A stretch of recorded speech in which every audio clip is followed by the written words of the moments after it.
Now at 5, early in-person voting gets underway in Missouri. Plus, our ballot preview continues, this time with a look at candidates for Crawford County Sheriff. And former President Donald Trump steps up outreach to Latino voters, and former President Barack Obama is back in a battleground to campaign for Vice President Harris. I'm Natalie Brand with the latest from the campaign trail 2 weeks until Election Day.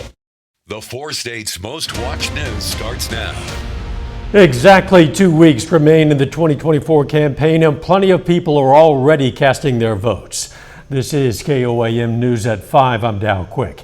Today, no excuse absentee voting begins in Missouri. Early voters gathered at the Jasper County Courthouse to take advantage of the chance to vote early.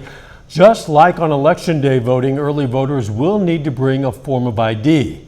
Acceptable forms of ID include a Missouri driver or non-driver's license, military ID, or a U.S. passport. Anybody can vote absentee at the Carthage Courthouse or the Joplin Courts building, 8:30 to 4:30, Monday through Friday. You don't have to have an excuse or a reason. Just come in and we will vote everybody who wants to. County Clerk reminds the public that early voting is just as secure as Election Day voting. Early in-person voting is well underway in Kansas. In some places, it began Saturday.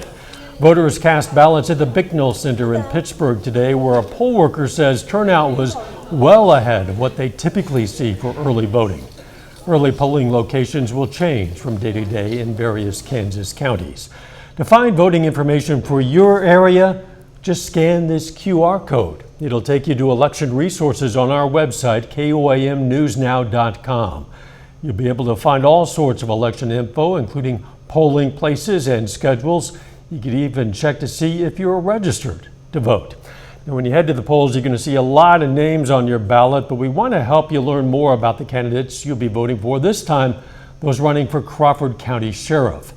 Danny Smith is running for re-election after being sworn into the position in April of 2019. Smith is opposed by Billy Tomasi, who's had more than 30 years of law enforcement experience, most recently as a deputy in Crawford County, serving as a school resource officer. Both candidates say one thing they hope to address is the area's struggle with drugs. Absolutely, if somebody's bringing drugs into our county, in our community, you know what, you're going to be arrested and you're going to have to pay for that, and if that's, being prosecuted. But there's other people that maybe it's addiction that they're fighting, and so if we can help on that side, we'll do that. When I worked the road, we did a lot of traffic stops, a lot of drug interdiction and stuff. We need to bring that back. It's got a little bit laxed, and I believe that we need to get more focused on that. We need to get focused on helping the people with the mental health issues in our county. Voters will cast their ballots for Crawford County Sheriff on November 5th. You can hear more from both candidates on our website, KOAMnewsnow.com. On the national election level, former President Donald Trump campaigned for the Latino vote in Florida this morning before holding a rally in North Carolina tonight. Vice President Kamala Harris is back in Washington, focused on some taped media interviews. Reporter Natalie Brand has more now from the campaign trail. There's something about that border that's just really evil. Former President Donald Trump focused on his signature issue, immigration policy, at a roundtable with Latino voters in South Florida. The only thing I would disagree with you on is that the economy is very important. I actually think that the biggest thing is the border. It's Trump's second event with Latino voters in a week, one of the fastest growing groups of the electorate. He criticized Vice President Kamala Harris for not holding campaign events Tuesday, 2 weeks from Election Day. It's going to be close. I mean, she's sleeping right now. She couldn't go on the trail. You'd think when you have 14 days left, you wouldn't be sleeping. She's not doing anything today. Vice President Harris is back here in Washington taping 2 interviews before returning to Battleground, Pennsylvania Wednesday for a town hall. If you haven't voted yet, I won't be offended if you just walk out right now. Go vote. Former President Barack Obama is out mobilizing support for her alongside her running mate, Governor Tim Walz, in Madison, Wisconsin. This thing's close. We're still the underdogs in this, and we know we're going to leave it all on the field. Wisconsin, you got same-day voter registration, and it's open today. It's the first day of early voting in the battleground state, where polling shows the race a virtual tie. Oh, we love voting. Many states are reporting record early voting numbers, with more than 19 million ballots already cast nationwide. Natalie Brandt, CBS News, the White House. The Harris campaign announced that the vice president will also campaign in Texas this week. Harris is unlikely to win in Texas, but the Senate race there is very tight, and the Democratic candidate Colin Allred will join Harris at the rally. Trump will also be in Texas this week. He's going to Austin to tape a podcast with Joe Rogan. Let's check in with Chief Meteorologist Doug Heddy now for a first look at the weather. Well, it definitely turned out to be a warm Tuesday for us today. Temperatures into the upper 80s, well above where we should be for this time of the year. 87 is, well, our temperature right now in Joplin. 87 is where we stand in Pittsburgh as well. 86 in Stockton, 86 in Anderson, 89 in Veneta, 92 in Chanute. So it's way up there. We do have a cold front that's going to roll in later on tonight, so this will cool us back down as we go into tomorrow. But through the night, we're going to have these southerly winds kind of keeping our temperatures up. 80s, 70s, eventually into the upper 50s late tonight. But our temperatures are going to be quite a bit cooler tomorrow. It's still going to be warm, but cooler than what we're seeing today. Clear skies, we'll see clear skies sticking around as we go through the evening hours. Up and down temps all week long. We're going to talk about it here in a bit. All right, see you soon. Authorities arrested former Abercrombie & Fitch CEO Mike Jeffries today as part of an FBI investigation. Prosecutors are charging him, his partner, and a third man with sex trafficking and interstate prostitution for allegedly abusing and exploiting young men who aspired to be models. The U.S. Attorney for the Eastern District of New York held a news conference to announce the indictment. The defendants are expected to make their first court appearances later today. Take a look at this newly released surveillance video out of Colorado Springs, Colorado. It shows two bus passengers rushing toward the front of the bus as soon as they noticed a driver experiencing a medical emergency. One of the passengers quickly proceeds to steer the bus and bring it to a stop. Authorities report the driver did pass away despite emergency responders' efforts and that no passengers were injured during the incident. The McDonald County, Missouri School District rolled into National School Bus Safety Week with a unique and hands-on training exercise. The new program, Bus Helpers, empowers selected students to assist bus drivers in the case of an emergency. With parental permission and approval from school personnel, these students receive training on critical emergency procedures, including how to stop the bus, use the radio, and operate the safety equipment on board. Students are selected by the driver himself as responsible students that are willing to help with that in case of emergency. So yes, they're hand-selected by the drivers. The training is part of the district's ongoing efforts to create a safer environment for all students during transportation. In most cases, stroke is preventable. What you can do to minimize your risk ahead. Plus, shingles can spread to the eyes, but a new treatment shows promise. Those stories coming up in Health Watch. Topping today's Health Watch, up to 80% of strokes are preventable with lifestyle changes. A new report from the American Heart Association looked at the most effective ways to prevent a first stroke. Good nutrition, staying active, and quitting smoking are at the top of the list. The report also recommends you get screened for stroke risk and take medications to manage your cardiovascular health if recommended by a doctor. It's a painful virus you've probably heard of, shingles. It appears as a painful rash, can sometimes lead to serious complications. 1 in 3 Americans will get shingles in their lifetime, and in about 8% of cases, the illness spreads to the eye. Well, now a new study is showing promising treatment results. CBS News chief medical correspondent Dr. John LaPook takes us inside the science behind the research. Dr. Elizabeth Cohn spent more than 30 years doing eye surgery. It was very gratifying to take someone who can't see and help them to see. But in 2008, shingles derailed her career. The illness comes when the chickenpox virus reactivates, causing a rash and nerve pain. Shingles of the eye can cause scarring and vision loss. That's what happened to Dr. Cohn, forcing her to stop operating. So this is an infection with shingles? Yes. And it's supposed to be clear? Right. Dr. Cohn, a professor at NYU Langone Health, where I work and her husband is dean, had an idea. Treat shingles of the eye with an antiviral drug for a year rather than the usual 7 to 10 days. 3 days ago, she presented the results. When you saw these results, what was your reaction? phew. Patients receiving placebo had a 44% risk of developing new or worsening eye disease over the next 18 months. With low-dose daily valcyclovir, or Valtrex, that risk was 22% lower at 12 months and became 26% lower at 18 months. Are you concerned that this did not reach statistical significance for the primary endpoint at 12 months, but it did at 18 months? I'm really not concerned about that. It can take a long time to kind of get those nerves back to a healthy point. Dr. Christopher Starr is an eye surgeon who did not take part in the study. This will change the way I practice from here on out. I'm hoping that we help a lot of people. That is my ultimate hope. The study is awaiting peer review and publication. There's a vaccine for shingles that's more than 90% effective, but only about a quarter of eligible adults get it. Dr. John LaPook, CBS News, New York.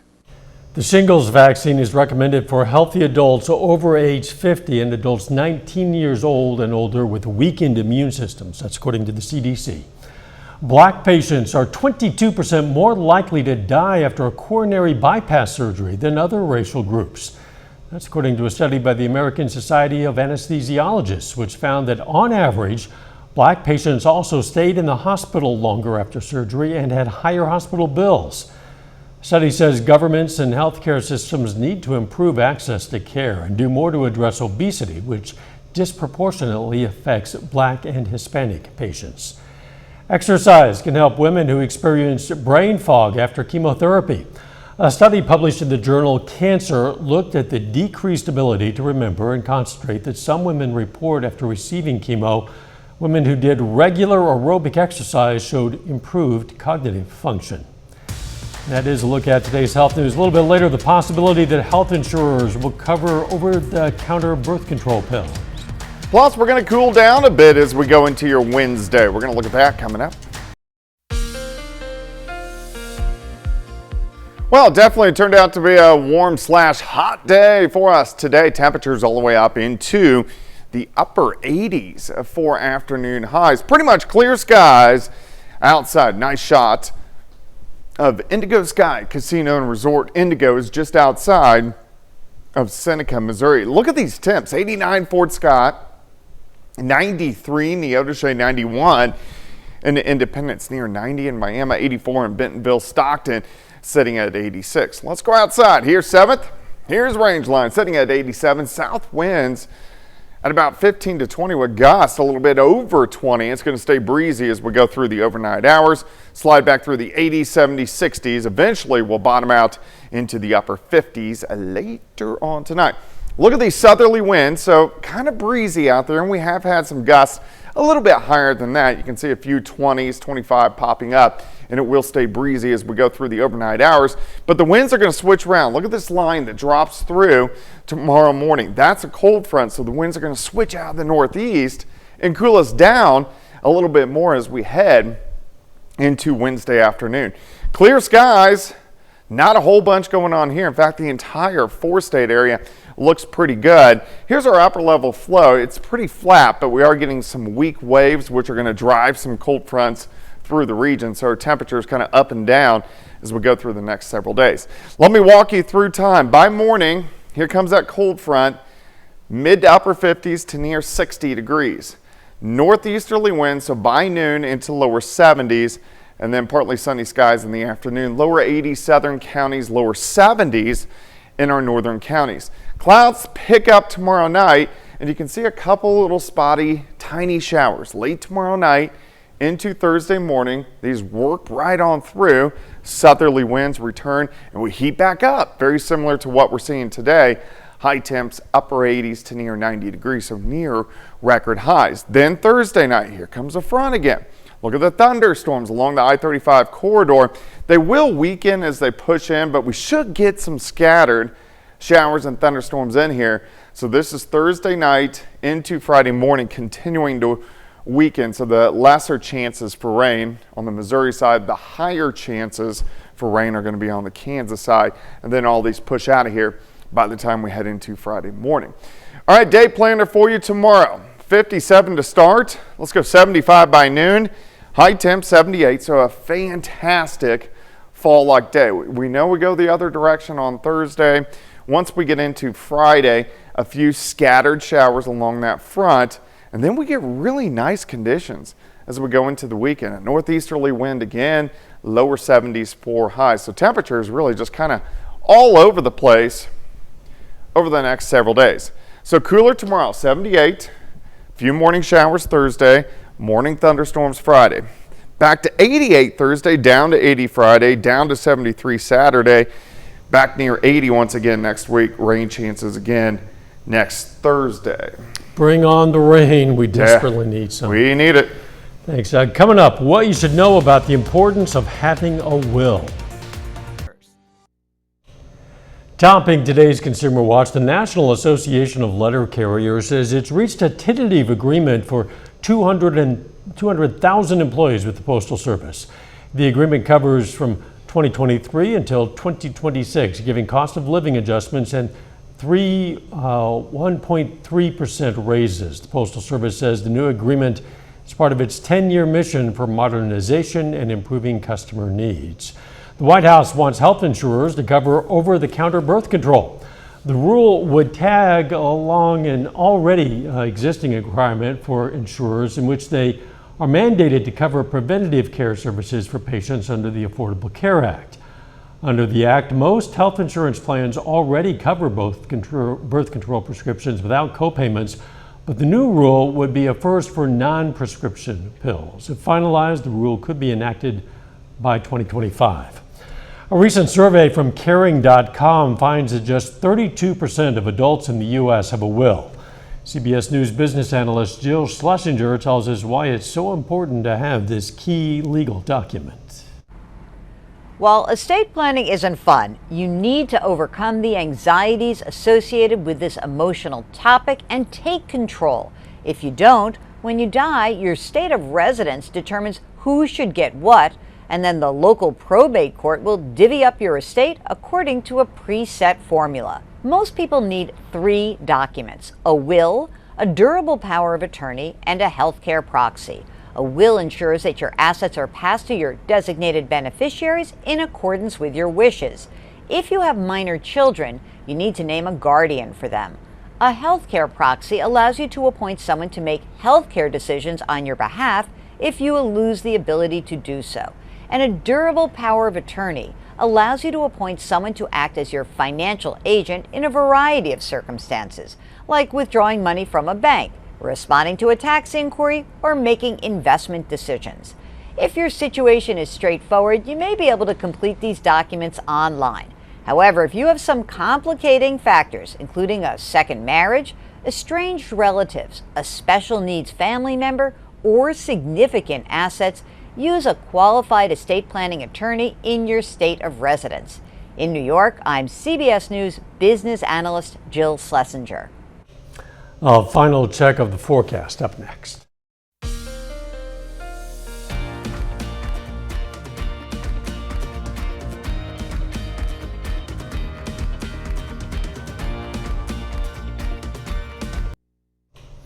Up next on the CBS Evening News, an important health alert: a deadly E. coli outbreak linked to McDonald's Quarter Pounders. Dozens sick in 10 states. What you need to know. Then on KUAM News at 6, we're going to hear from more Jasper County residents about why they're voting early. Plus, we're going to have more from the candidates for Crawford County, Kansas Sheriff, and we'll get our first look at Missouri Southern's basketball teams. Stay with us for the CBS Evening News and then KOAM News at 6. Like it wasn't that long ago when it was cold, like freezing cold last outside. week. Right.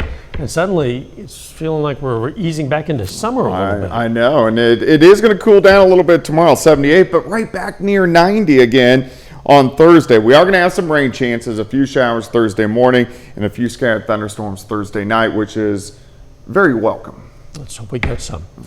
Thanks for joining us. The CBS Evening News is next, and of course we're going to be right back here for KOAM News at 6. See you then. Let's make it a great evening.